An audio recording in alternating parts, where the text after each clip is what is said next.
नमस्ते बच्चों, good morning. आपका आज की क्लास में बहुत बहुत स्वागत है। तो आज हम नए चैप्टर के साथ आपके लिए वीडियो बनाने के लिए आ गए हैं। आपके साथ क्लास लेने के लिए हम लोग उपस्थित हैं। आई होप आपको इससे पहले सारी वीडियो सारी क्लासेस आपको अच्छी लगी होंगी, बिकॉज कोई भी नेगेटिव कमेंट मैंने अपनी चैनल के ऊपर नहीं देखा है। और यदि कोई कमेंट ऐसा आता भी है तो मैं उसका रेस्पेक्ट करूंगी। ऐसी कोई बात नहीं है कि आप वीडियो पे नेगेटिव कमेंट नहीं कर सकते हो। नेगेटिव कमेंट का मतलब सिर्फ एब्यूजेंस नहीं होता है। नेगेटिव कमेंट का मतलब मेरे लिए ये है कि आपको कोई चीज समझ में नहीं आई तो आप उसको मेरे को बता रहे हो, तो वो मेरे लिए एटलीस्ट पॉजिटिव है।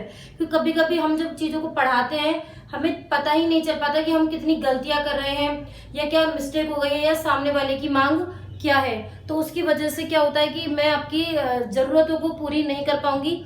तो यदि आप लोग मेरा सपोर्ट करना चाहते हैं तो प्लीज मुझे ये जरूर सुझाया करें कि मैम अब आपको चैनल के अंदर क्या करना चाहिए, अब आपको क्लासेस कैसे लेनी चाहिए। वैसे मैं अपना 100% देने की पूरी कोशिश करती हूँ। आई होप आपको वो सारी चीजें दिख भी रही होंगी। तो हम स्टार्ट करते हैं, ठीक है। विद्युत परिपथ, ये जो चैप्टर है आपका जितना थ्योरेटिकल के लिए इम्पोर्टेंट है उतना ही इम्पोर्टेंट ये जो आपके लिए प्रैक्टिकल के लिए है, ठीक है। इसमें से 2 या 3 मेजर एक्सपेरिमेंट है जो आपके बोर्ड एग्जाम के अंदर आते हैं, मतलब बोर्ड प्रैक्टिकल्स एग्जामिनेशंस के अंदर जो प्रैक्टिकल हमारे आते हैं उसमें से ये बहुत इंपॉर्टेंट चैप्टर है, बहुत बहुत ज्यादा। और जो इसके न्यूमेरिकल का बेस है वो भी बिल्कुल अलग है। न्यूमेरिकल के टाइप्स जो है वो या तो इसमें 2 या 3 टाइप्स ही हैं। मैक्सिमम उन्हीं टाइप्स में से न्यूमेरिकल आता है, अदरवाइज नहीं आता है। बिकॉज जो इसकी थ्योरी है ना वही इतनी अच्छी है कि एक नंबर के क्वेश्चन उसी में से बन जाते हैं। तो ये चैप्टर न्यूमेरिकल की दृष्टि से देखा जाए तो थोड़ा कमजोर है। जैसा कि आपने फर्स्ट टू 4 के अंदर क्या था, न्यूमेरिकल्स कर रखे थे। तो यदि मैं एक परसेंटेज डिसाइड करूं थ्योरी प्लस न्यूमेरिकल में, तो इसमें जो थ्योरी का परसेंट है वो है 70% और जो न्यूमेरिकल का परसेंट है 30% इंपॉर्टेंट है। आ गई बात समझ में कि 70 मतलब थ्योरी पे बहुत ज्यादा ध्यान देना है। छोटे क्वेश्चंस बनने की संभावना इस चैप्टर से बहुत बहुत ज्यादा है। न्यूमेरिकल्स बनने की संभावना 2 या 3 टाइप के न्यूमेरिकल है जो मैं आपको करा दूंगी कि बेटा सिर्फ इसी टाइप के न्यूमेरिकल आपको करने हैं, ठीक है। आगे कई चैप्टर ऐसे भी आएंगे जिसमें न्यूमेरिकल की संभावना बिल्कुल 5% या 6% होगी, ठीक है, क्योंकि उनका थ्योरी का बेस इतना अच्छा है कि वो न्यूमेरिकल इतने नहीं ले सकते हैं। तो ये तो हो गई हमारा इस चैप्टर का पूरा बायोलॉजिकल इम्पैक्ट आपके ऊपर क्या पड़ने वाला है। तो विद्युत परिपथ की बात करते हैं हम। तो सबसे पहले हम चर्चा करते हैं किरचॉफ के नियमों की। विद्युत परिपथ के अंदर हम जो चर्चा करेंगे वो होगा किरचॉफ का नियम। किरचॉफ ने 2 नियम दिए हैं।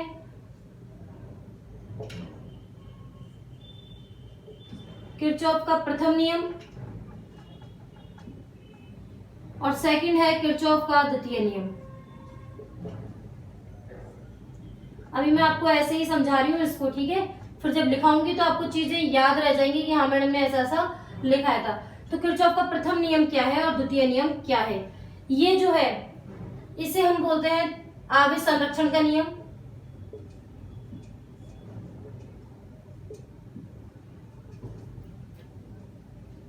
इसे आवेश संरक्षण का नियम भी कहा जाता है, इसे धारा का नियम भी कहा जाता है। विद्युत धारा का नियम। और जो आपका किरचॉफ का द्वितीय नियम है वो है आपका ऊर्जा संरक्षण का नियम। क्या है ये? ऊर्जा संरक्षण का नियम, इसके नाम है, ठीक है। तो मैं पहले किरचॉफ के प्रथम नियम की बात करती हूँ, तो आप हेडिंग डाल दीजिए किरचॉफ का प्रथम नियम। किरचॉफ का प्रथम नियम।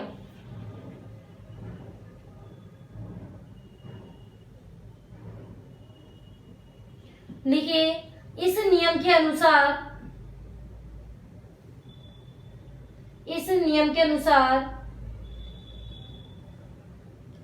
किसी संधि पर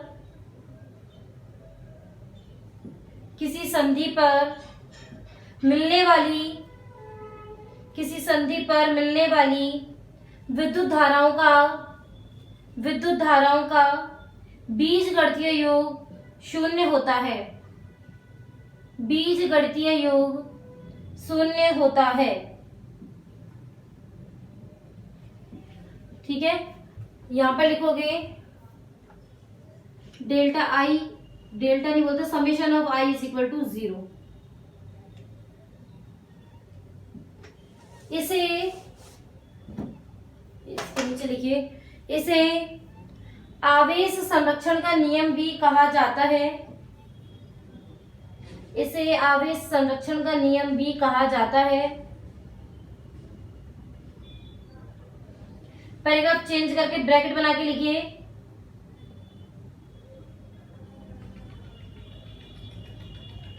संधि बिंदु पर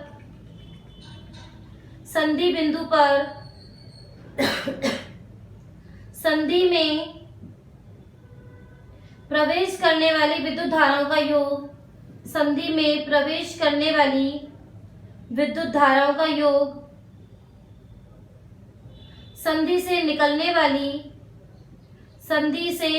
वाली विद्युत धाराओं के योग के बराबर होता है। धाराओं के योग के बराबर होता है, अतः इसे संधि नियम भी कहते हैं। संधि नियम भी कहते हैं। अब एक चीज आपके दिमाग में खटक रही होगी कि संधि क्या है क्या ये संधि? संधि या वो हिंदी जो हम पढ़ते हैं उसके अंदर संधि समास होते हैं, ये वो नहीं है। संधि के लिए लिखिए बेटा डेफिनेशन, किसी विद्युत परिपथ में जिस बिंदु पर 3 या 3 से अधिक शाखाएं मिलती हैं, जिस बिंदु पर 3 या 3 से अधिक शाखाएं मिलती हैं उसे संधि कहते हैं।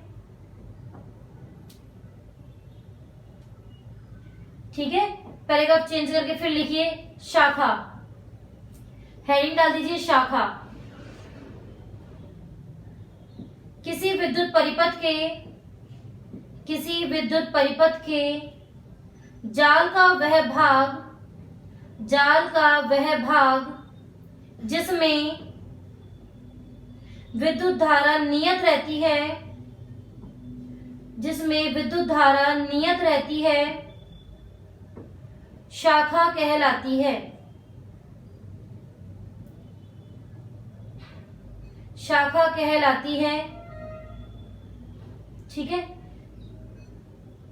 और शाखाएं बताई दिया आपको। नेक्स्ट हेडिंग डाल दीजिए, ये किरचॉफ के प्रथम नियम के अंदर नहीं चल रही है, डेफिनेशन तो अलग है। किरचॉफ का प्रथम नियम तो कंप्लीट हो गया, इसका उदाहरण जरूर आपको मुझे समझाना है। ठीक है, लिखिए third heading, sorry next, loop या पाश। लिखिए विभिन्न चालकों प्रतिरोधों एवं अन्य अवयवों से मिलकर बना बंद विद्युत परिपथ लूप या पाश कहलाता है।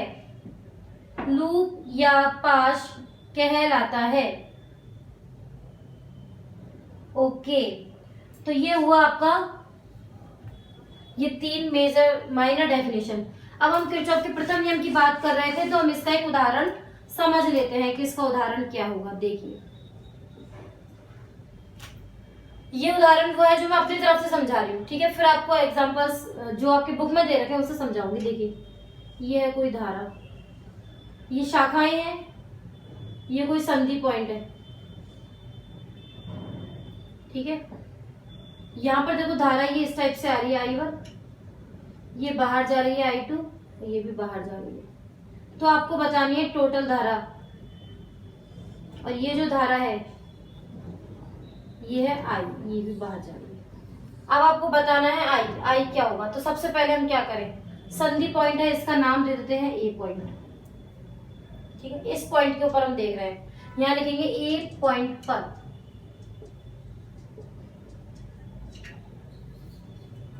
आ रही है उसको पॉजिटिव, मतलब I1 आ गया पॉजिटिव,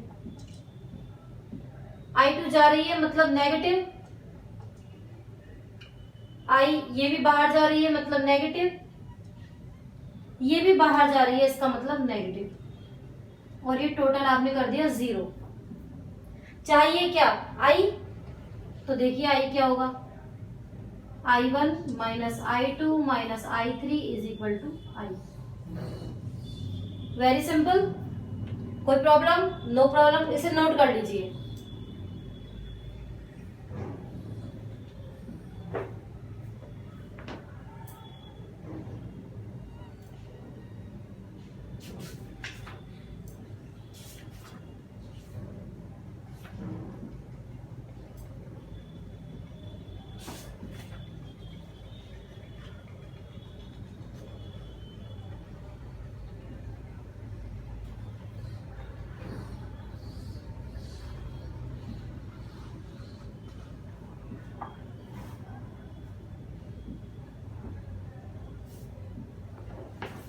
ये आप नोट कर लिया है। एग्जाम्पल नंबर 6.1 देखिए।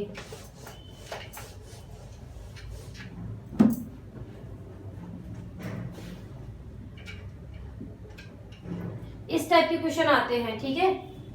जो मैं कराऊंगी ना वही क्वेश्चन करने इस चैप्टर के अंदर, ये चीज ध्यान रखना। ये मुझे कोई नहीं बोलेगा कि मैम हमको ये भी चाहिए, हमको ये भी चाहिए। चाहिए तो आप मुझे पर्सनल मैसेज कर देना, क्योंकि यहाँ मैं इतना ज्यादा डीपली आपको नॉलेज नहीं दे सकती। देने को तो मैं आपको दुनिया भर की नॉलेज दे दूं, लेकिन फिर उससे होगा क्या? हम तो यहाँ सिर्फ बोर्ड क्लासेस ले रहे हैं ना, तो बाकी बच्चों को मैं भ्रमित नहीं करना चाहूंगी। कुछ बच्चों की वजह से जो 12th क्लास पर फोकस करना चाहते हैं उनके लिए ये क्लासेस है, ओके। और जो फाउंडेशन IIT PMT पे जो बनना चाहते हैं उनके लिए ये 12th वाली क्लास तो नहीं है, उनके लिए अलग से वीडियोस आएंगी। वो मुझे कमेंट करके बता सकते हैं नहीं मैम हमें तो इसका सॉल्यूशन चाहिए ही चाहिए, तो मैं उनको पर्सनली वो सॉल्यूशन भी सेंड कर दूंगी। ये 3 एम्पियर है, ये 1.5 एम्पियर है, करंट है ये, ठीक है।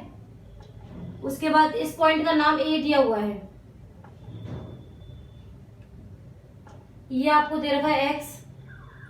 फिर B पॉइंट पर देखिए, ये ऊपर जा रही है 1 एम्पियर करंट, ये ऐसे Y है। इस पॉइंट का नाम क्या दे रखा है C। यहां से एक करंट ऊपर जा रही है 0.25 एम्पियर, और ये है I। ये आपको I ज्ञात करनी है, ओके। अब इनको दो कैसे करेंगे? अब मेरे पास कितनी संधियां हैं? 3, 1 2 3।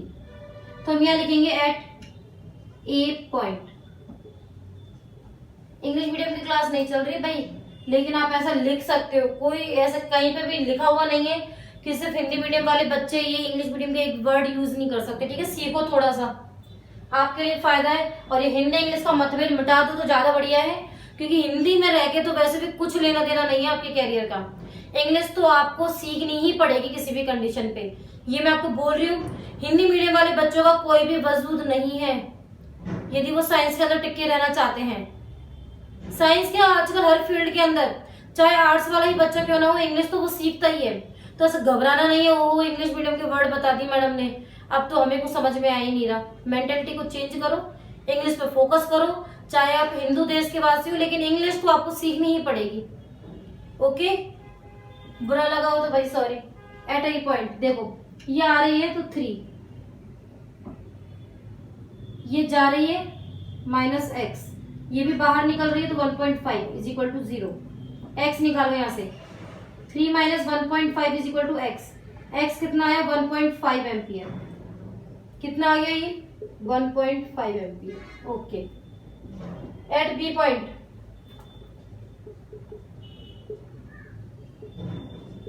B पॉइंट पर देखिए, ये भी आ रही है x बाहर -1, ये भी बाहर जी। y चाहिए तो x - 1 is equal to y, y is equal to x कितना है? 1.5 -1, तो y कितना है? 0.5 एम्पियर। ये कितना आ गया? 0.5 एम्पियर, ओके। अब एट C पॉइंट,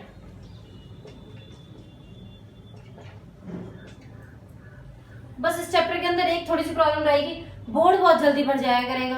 आपको अपनी कॉपी के अंदर से चीजों को देखना पड़ेगा और मुझे बुक में से चीजों को देखना पड़ेगा।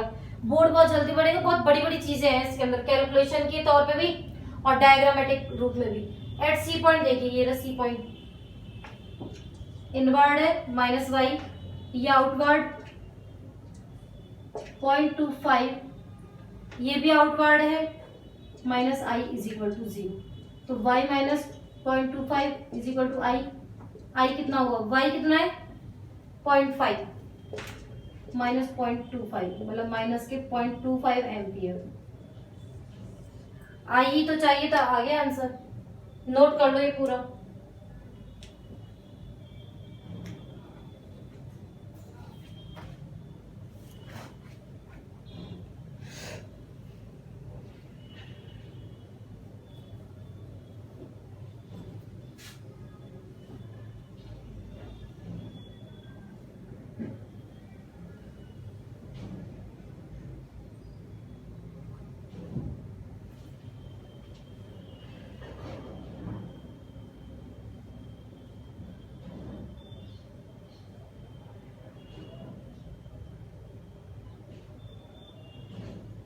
हेडिंग डाल दीजिए किरचॉफ का द्वितीय नियम। किरचॉफ या किरखॉफ लिखा हुआ है, लेकिन ये किरचॉफ ही होता है, ठीक है।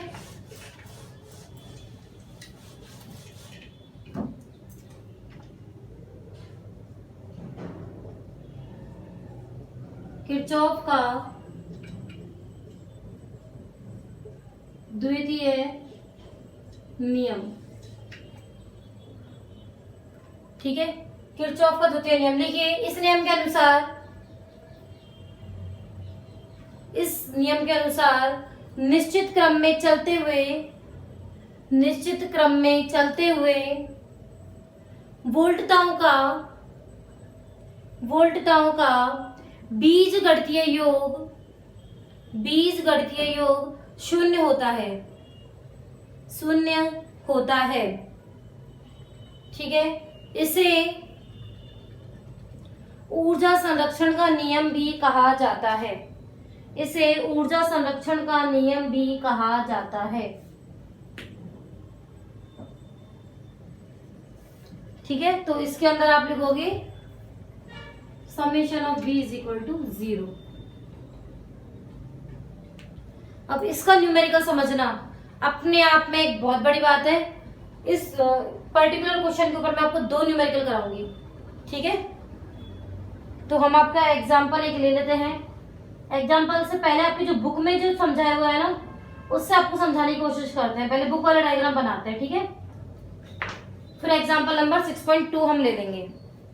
पहले जो यहाँ दिया हुआ है ना, उससे मैं आपको समझाती हूँ। ये देखो, पहले डायग्राम बना हुआ है, उसको बना लेते हैं।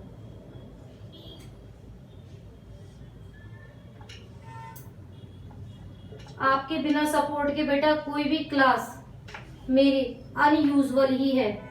आप लोग प्लीज सपोर्ट कीजिए मुझे। देखो प्लीज भी बोलना पड़ता है आपको, जबकि टीचर्स प्लीज बोले आपको अच्छा लगता है क्या? प्लीज की जरूरत ही नहीं होती है।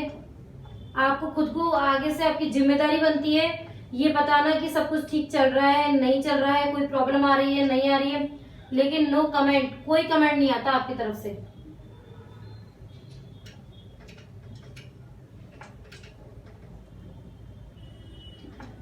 डायग्राम में एरोस को थोड़ा ध्यान से लगाना, जिधर दिए हुए हैं ना उधर ही लगाना।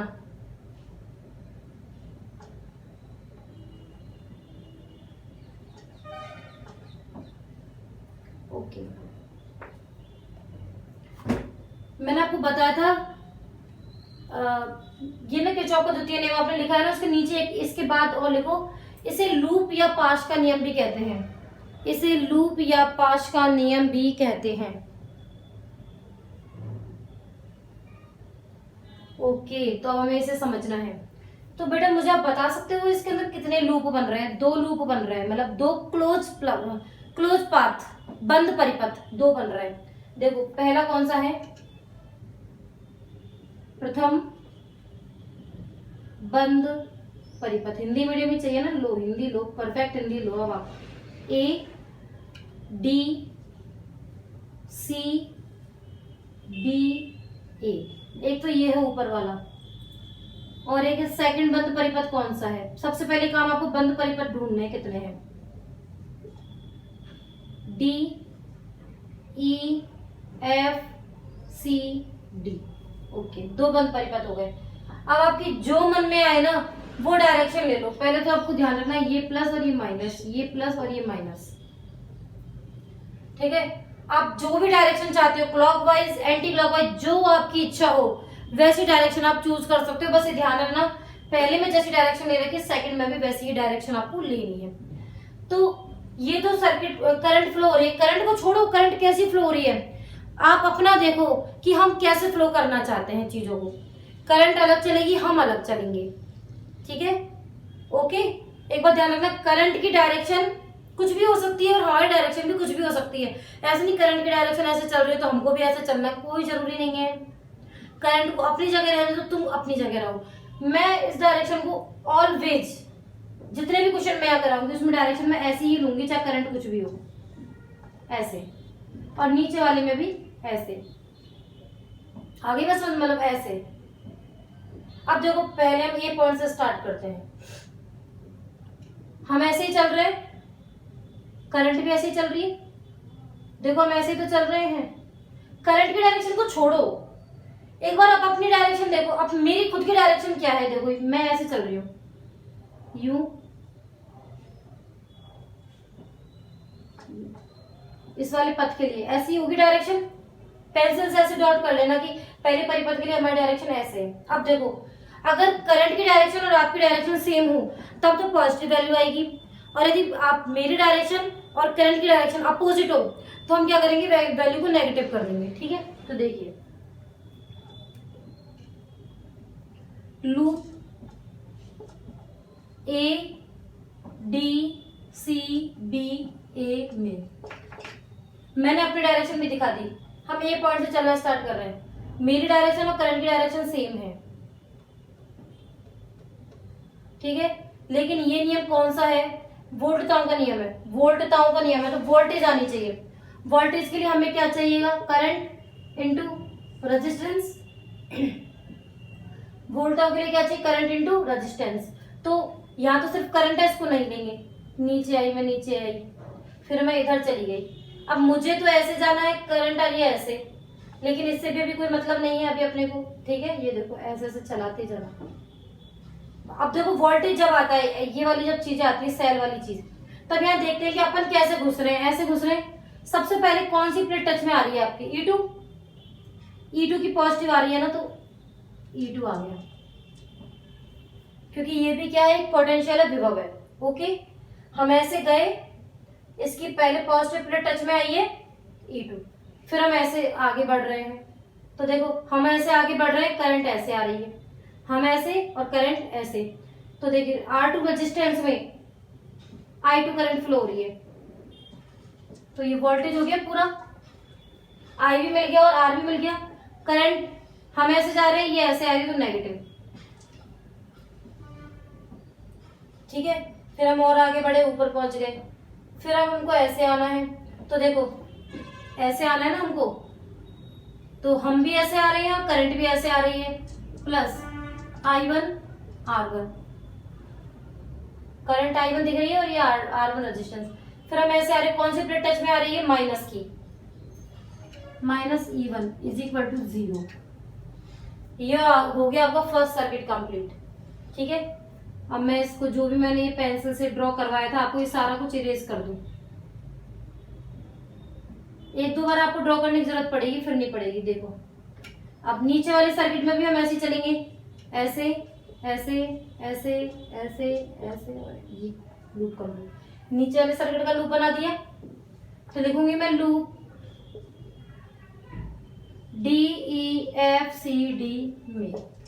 देखो D से स्टार्ट करो, वही I3 करंट भी ऐसे चल रही है, हम भी ऐसे चल रहे हैं, लेकिन वोल्टेज नहीं बन पा रहा है, पोटेंशियल नहीं, तो आगे बढ़ेंगे, आगे बढ़ गए, आगे बढ़ गए। तो देखो R3 रेजिस्टेंस मिल गया और I3 करंट मिल गई, हम भी ऐसे चल रहे हैं, करंट भी ऐसे चल रही है, तो I3 R3, ठीक है।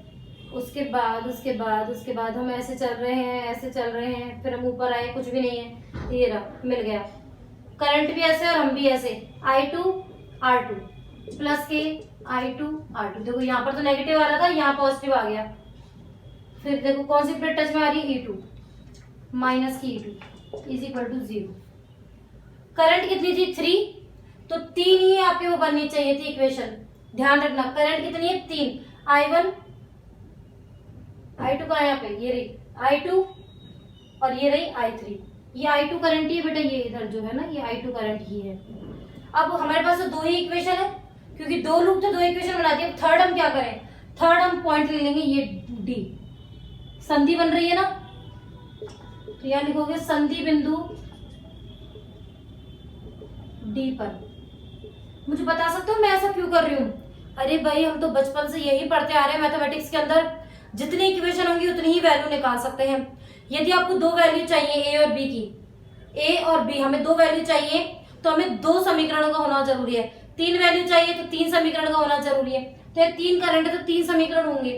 दो तो हमने लूप से बना ली और एक हम संधि देखिए डी बिंदु पर। I1 करंट आ रही है, I2 करंट भी आ रही है, I3 करंट बाहर जा रही है, इज इक्वल टू 0।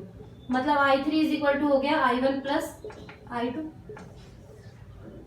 फर्स्ट समीकरण, सेकंड समीकरण, थर्ड समीकरण, तीन समीकरण हो गए। तो चाहे जैसी वैल्यू आप इनकी निकाल सकते हो। इसको आप नोट कर लो, इसके ऊपर एक न्यूमेरिकल कराते हैं अब आपको। दिमाग घूम गया ना? घूमना ही है बेटा, चीज ही ऐसी है। अभी तो और दिमाग घूमेगा अभी आपका, अभी तो आगे बढ़ते जाओ क्लास के अंदर, आपको पता लग जाएगा कितनी इजी है फिजिक्स। समझ में बैठने वालों के लिए तो इजी है, और वैसे नहीं सबके लिए ही है, तो आपको प्रॉब्लम तो आ सकती है। ओम का नियम तो पढ़ेंगे नहीं हम।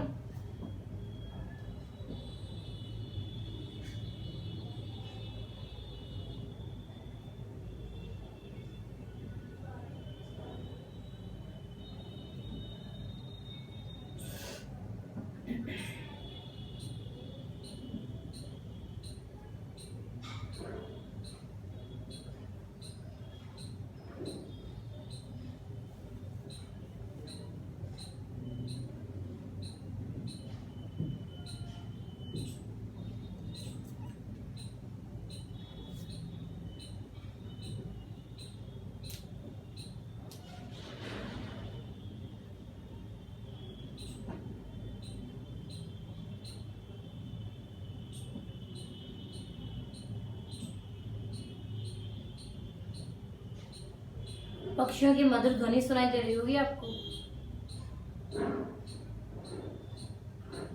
क्लास जब लेती हूँ ना बेटा, सबके सब आ जाते हैं क्लास लेने। शांति से नहीं बना सकती मैं एक भी क्लास। ठीक है, तो ये हो गया। एग्जाम्पल नंबर 6.2 की बात कर लेते हैं। बुक लेके बैठेंगे आप लोग, क्योंकि मैं कुछ क्वेश्चंस ऐसे भी होंगे जो आपके टेक्स्ट बुक में दे रखे होंगे, उनको हाथ के हाथ कवर कराते हुए जाएंगे। किरचॉफ के नियम के ऊपर जितने भी क्वेश्चंस बनेंगे ना, उनको हम कवर कराते हुए जाएंगे आपके 6.2। तो मैं डायग्राम बना रही हूँ, आप भी डायग्राम बना लीजिए। थोड़ा छोटा ही बनाना डायग्राम, इतना छोटा भी नहीं।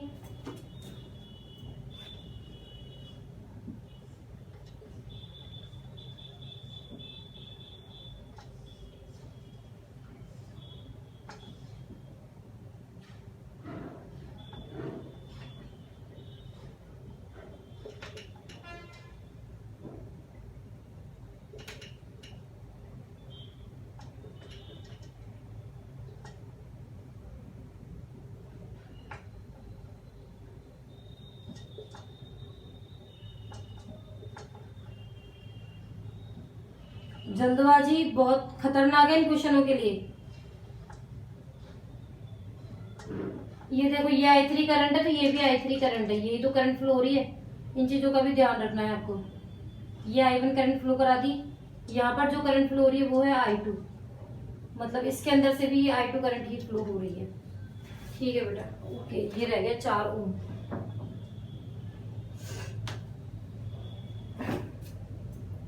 तीन समीकरण बनेंगे यहाँ पर भी, क्योंकि I1, I2 और I3 है। ठीक है, हमें I1, I2 और I3 फाइंड करना है। क्वेश्चन पढ़ लेते हैं, यही फाइंड करना है ना। धाराओं का मान ज्ञात करना है। आपको क्या चाहिए, I1, I2, I3। तो ये तय रहा, 3 इक्वेशन बनेगी। पहला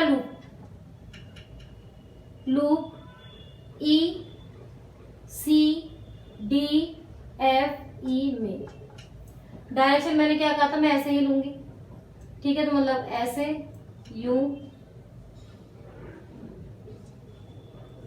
ऐसे चलूंगी मैं, ठीक है। तो अब देखो, पहले E पॉइंट से स्टार्ट करते हैं। रेजिस्टेंस और करंट मतलब 4I2, यही होता है ना। वोल्टेज क्या होता है, IR, I और R। अब देखो साइन कैसे लगाओगे, हम ऐसे चल रहे हैं, करंट ऊपर जा रही है, नेगेटिव, अपोजिट होते ही नेगेटिव। फिर हम इधर मुड़े, पहली प्लेट 10 वोल्ट की है, नेगेटिव वाली कांटेक्ट में आ रही है, छोटी वाली नेगेटिव होती है -10। और आगे बढ़े, आगे जैसे ही बढ़े तो यहाँ पे 6 ओम है और यहाँ पर I1 है, तो 6I1 हो गया। डायरेक्शन हम भी ऐसे, ये भी ऐसे, तो पॉजिटिव। ऊपर गए और इधर देखो, सबसे पहले माइनस की प्लेट कांटेक्ट में आ रही है, -14 इज इक्वल टू 0। इसको सॉल्व करेंगे हम। 6I1 - 4I2 is equal to 14 और 10 कितने होते हैं, 24। उधर गए तो 24 प्लस के हुए, ठीक है। यहां से हम 2 को कॉमन ले लेंगे, तो यहाँ पे क्या बचेगा, 3I1 - 2I2 is equal to 12। Equation number first ये आपकी हो गई है, इक्वेशन नंबर फर्स्ट। मैं एक बार चेक कर लेती हूँ, आपको दिखाई दे रहा है क्या, दिख तो रहा है, ठीक है। नेक्स्ट,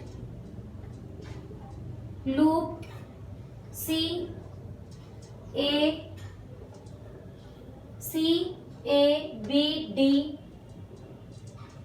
C में, यहां भी हम ऐसे चलेंगे। तो अभी ये अपने वाले निशानों को मिटाओ,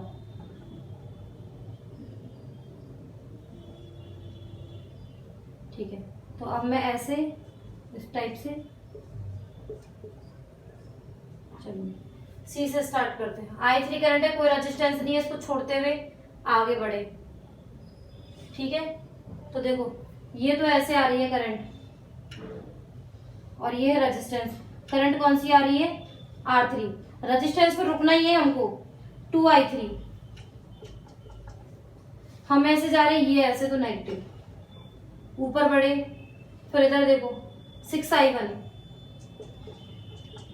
डायरेक्शन सेम है तो जोड़ दिया, +10, क्योंकि ये बड़ी वाली प्लेट कांटेक्ट में आ रही है, +10 इज इक्वल टू 0। इसको सॉल्व किया, 6I1 - 2I3 is equal to -10, यही होगा। 2 को कॉमन ले लो, 3I1 - I3 -5। Equation number second,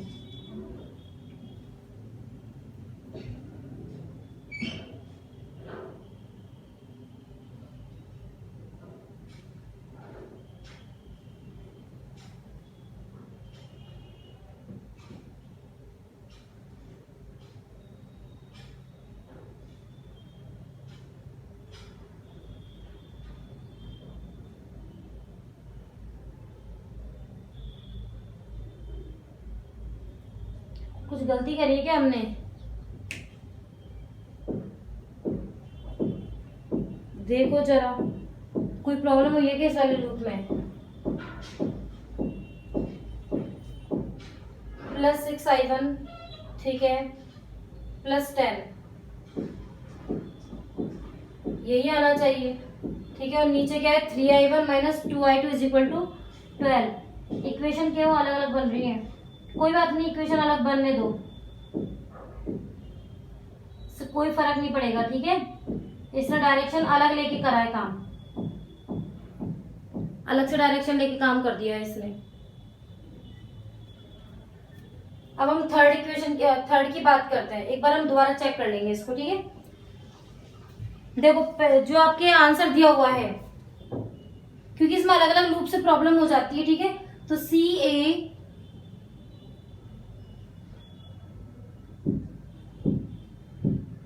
ECDFE ई। इसके अंदर जो इक्वेशन है वो है 6i1 माइनस 4i2 24। इसको तो हमने सॉल्व कर लिया। फर्स्ट वाले के अंदर और सेकंड वाले के अंदर कोई ज्यादा प्रॉब्लम नहीं है।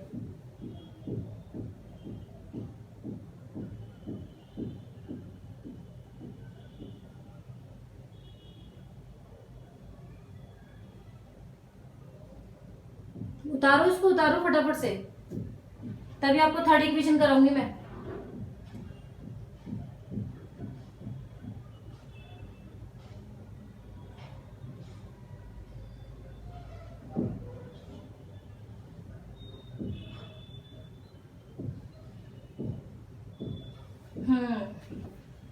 तभी कुछ तो गड़बड़ मुझे लग ही रही थी इसके अंदर। देखो बेटा, अपन ने जल्दबाजी में एक चीज करी है, ये डायरेक्शन ऐसे जा रही है और हम ऐसे आ रहे हैं, तो यहाँ पर माइनस ही आएगा। तभी लग तो रहा था कुछ ना कुछ प्रॉब्लम है। ठीक है, डायरेक्ट आंसर देख के नहीं कराती हूँ ना बेटा, चीजों को खुद ही करती हूँ, इसलिए थोड़ी सी प्रॉब्लमेटिक है कि देखो ये ऐसे जा रहा है और हम ऐसे आ रहे हैं, तो नेगेटिव तो यहाँ आना ही है ना। तो दोबारा देख लेते हैं इसको एक बार। ये डायरेक्शन अपोजिट माइनस आ गया, ये डायरेक्शन अपोजिट माइनस आ गया, और ये यहाँ खुद पॉजिटिव है। अब ठीक है, देखो माइनस, यहाँ भी क्या आएगा, माइनस माइनस तो सब कट जाएंगे। ठीक है, तो यहाँ डायरेक्ट आ जाएगा 3i1 plus i3 is equal to 10। अब सही है ये इक्वेशन। Equation number second. जरा सी भी गलती होती है ना तो पता लग जाता है कुछ ना कुछ अपन ने गड़बड़ करी है। अब देखो थर्ड बिंदु सी पर, बिंदु सी पर देखो i2 बाहर जा रही है तो माइनस, i1 भी बाहर जा रही है माइनस i1, i3 ऊपर। ये तो हमने बनाया है, इसको मत देखो, ये हमारी वाली को फिर छोड़ दिया करो, लूप बनाने का हटा दिया करो। करंट वाली देखते हैं। i2 ऊपर जा रही है नेगेटिव, ये भी बाहर जा रही है नेगेटिव, ये अंदर आ रही है positive, is equal to 0। i3 is equal to क्या हो गया, i1 plus i2। Equation number third. अब एक बार ना आप ये पूरा कर लो, जिससे कि फिर मैं इक्वेशंस रख के आपको सॉल्व करना सिखा देती हूँ एक पूरा क्वेश्चन। फटाफट से कीजिए।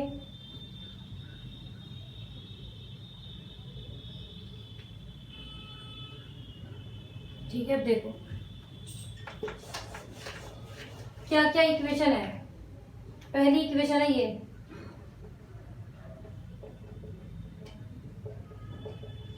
सेकंड क्या है, थर्ड। सबका अपना अपना तरीका सॉल्व करने का, मैं आपको मेरे तरीके से बता रही हूँ। देखिए यहाँ i1 और i2 में रिलेशन है, यहाँ i1 और i3 में रिलेशन है। तो i3 की वैल्यू समीकरण 3 से i3 का मान समीकरण 2 में रखने पर, समीकरण 3 से i3 का मान समीकरण 2 में रखने पर रखिए 3i1 plus i2 is equal to 10। ये कितने हो गए, 4i1 plus i2 is equal to 10। समीकरण नंबर 4।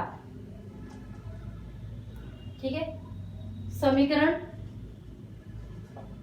1 व 4 से देखिए, एक कितना है 3i1 minus 2i2 is equal to 12, और ये कितना है 4i1 plus i2 is equal to 10। और देखो i1 को तो सेम नहीं कर सकते, लेकिन i2 को सेम कर सकते, तो यहाँ हम 2 का मल्टीप्लाई कर दें।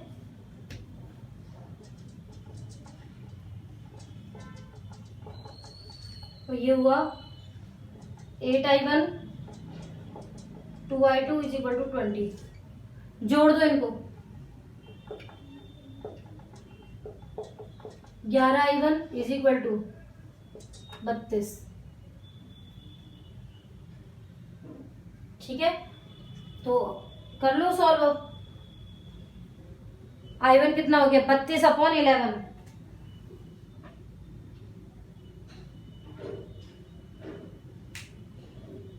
वैल्यू सही पुट करिए क्या अपन ने, 3i1 minus 2i2 is equal to 12 था।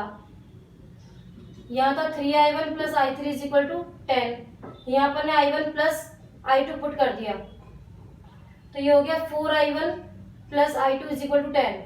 ठीक है, 4i1 plus i2 is equal to 10। यहाँ हुआ 8, 2 और 20।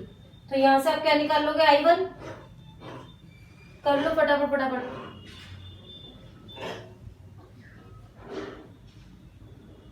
बेटा ये इक्वेशन एक बार चेक कर लेते हैं। इक्वेशन क्या है? 3i1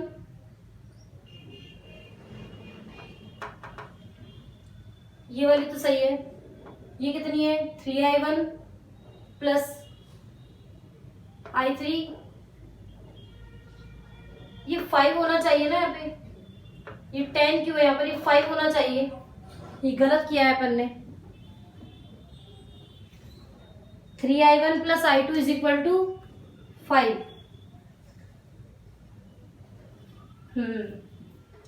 इक्वेशन मिटाने की वजह से। ठीक है, अब यहाँ रखो वैल्यू, तो ये 5 आएगा। बस इतना सिंपल है। कितना आया ये? 5। 5 तुझे कितने होते हैं? 10। कितना हुआ ये? 22। 2 एम्पियर।